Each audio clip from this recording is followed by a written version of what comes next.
You know, I switched my work PC over to a solid-state drive like a year ago, but it just seemed so impractical to switch my gaming PC over to an SSD as well. Especially when games these days are hitting like 50 gigabytes each, that'd fill up an SSD pretty quickly. That's why I went with a solid-state hybrid drive instead, but was that the right decision? Let's get into that right after this intro.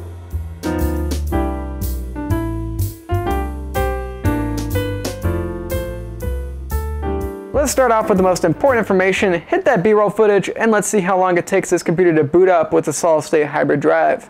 So from the moment I press that power button up until I see the password screen on Windows 8, it takes about, 30 seconds or so. And then to type in my password, get to the desktop, it takes about 40 seconds, which isn't too shabby. I can't remember exactly how long it took to boot up with my old hard drive, but I'll tell you what, it is significantly faster with the solid-state hybrid drive.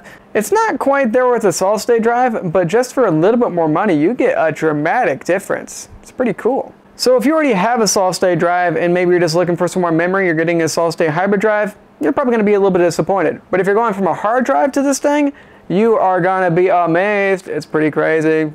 And by the way, people don't really talk about this too often, but my computer also turns off way faster with the hybrid drive as well. I was so annoyed just waiting for my PC to fucking turn off with that hard drive. I mean, I don't know if you guys can tell, I have a game running right now and my CPU fan is a little bit loud. Yeah, I'm gonna look for an upgrade pretty soon for a little bit quieter. But for the moment, my computer is a little bit loud and I don't exactly want to hear the thing running after I already turned it off. So with this thing, it takes about 15 seconds to turn off with the hybrid drive. With the old hard drive, it took at least 30 seconds. So a significant difference in that area as well, which is pretty awesome. And you'll also notice a little bit of speed boost with some of the most used applications, like for instance, me, Google Chrome. I open that thing up like right as soon as I get on my computer every day. It's still no match for a solid-state drive, but you will notice a difference. Instead of taking like maybe 5 seconds to 10 seconds to open up, it'll take about 3 seconds, which isn't too bad. But that really only happens with most used applications because there's only about like 6 to 8 gigabytes of flash memory in these solid-state hybrid drives, and that gets used up pretty quickly, especially with the operating system, which they don't fit the whole thing on there, they just fit parts of it, I'm sure. But basically, it fits the most used applications, and then all the other ones still run fairly well. It basically just runs maybe a little bit better than a regular hard drive, but still pretty similar. And by the way, I was talking about earlier about how I put this in my gaming computer. Games run pretty well on the solid-state hybrid drive. I mean, games aren't really bottlenecked by being on a hard drive, so being on a solid-state hybrid drive maybe helps them a little bit, but probably doesn't help them too much.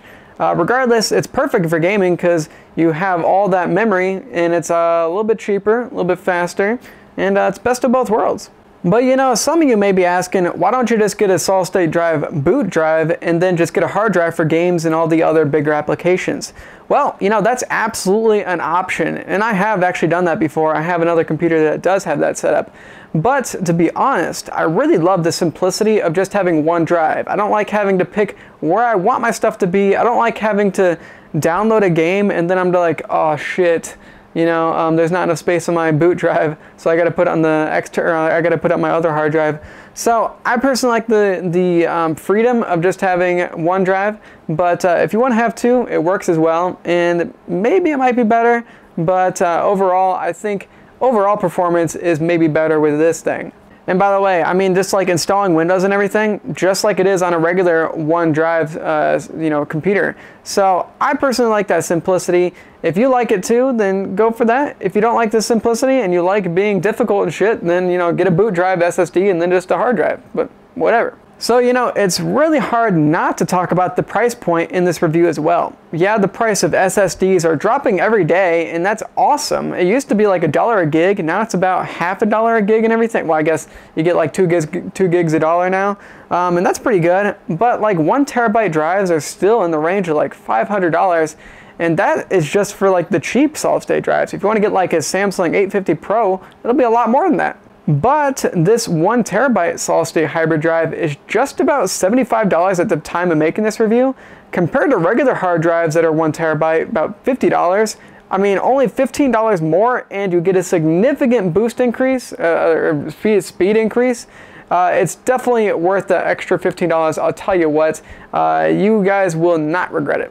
That said, in a perfect world, I would absolutely recommend switching to a solid-state drive. On my work PC, which I don't have really games on, I just have smaller applications and stuff, it's perfect. I mean, the reliability is crazy. Solid-state drives are super fast, they're quieter, they're cooler, and they use less power. So the clear option would be to get a solid-state drive for everything because it's going to last longer and it's just going to be better overall.